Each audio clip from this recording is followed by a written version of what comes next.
Avoidants often have something that is called a phantom X. You might be the phantom X, or maybe you're the unlucky one getting compared to the phantom X. The phantom X is a blast from the avoidant's past. It is an X in their past. This is the one that got away. This is the one that the avoidant believes that they really should have been with.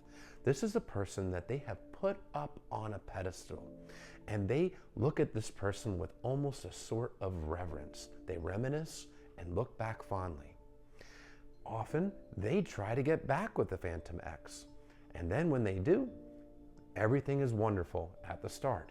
They may love bomb this person, everything seems great, but then as emotional intimacy builds, the avoidant will deactivate, take their feelings, bury them, and discard the phantom X.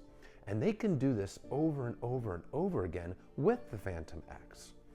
However, the phantom X is also a tool to create emotional distance with any future partners, because the avoidant will compare the phantom X to their current partner. And the current partner will never measure up to the phantom X. There will always be shortcomings that they find in their partner that the phantom X was better at. This helps them create emotional distance between them and their current partner, because it's hard to have emotional intimacy with somebody that you're constantly comparing someone in the past to, especially when the person in the past is always better. The avoidant may do this comparison in their own mind, but sometimes they do it in the open. They right to their current partner's face. They will compare them to the phantom X and talk about how the phantom X was so much better at this or so much better at that, or the phantom X was easier to get along with, or something of the sort. And this can feel like a punch to the gut, because you're being compared to somebody that you've never even met and being told how this person was better in this way, that way. But what this really is a way to justify the avoidant keeping their partner at an emotional arm's length. Because keep in mind, emotional intimacy frightens avoidance.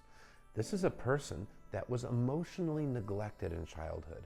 Their feelings were dismissed, they weren't able to express themselves, and they weren't given love and affection by their parents or caretakers in the way that they needed. So they learned that you can't really rely on people for emotional closeness. The people that you rely on for your emotional needs are going to reject and abandon you. So avoidants feel unsafe when somebody gets too close, especially when a romantic partner starts to get into their heart. It frightens them. So they need to find a way to keep this person at an emotional arm's length, to create that emotional distance. And the phantom X is a great tool to do so.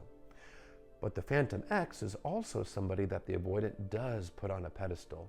So this is a person that the avoidant may try to get back with multiple times. And if your avoidant X or your avoidant partner keeps on coming back to you, but every time they do, it ends up the same way where they shut down and discard you, you might be the phantom X. Or you might be the unlucky person that's getting compared to the phantom X. But what this really is, it's a deactivating strategy. It's a way for the avoidant to not have to let you in that castle wall that they built around their heart. This is extremely common with dismissive avoidance, but fearful avoidance can do it too. It's not very fun to be compared to, and if you're the phantom X, it's very difficult to have this person keep on coming and keep on going, which is why boundaries are essential.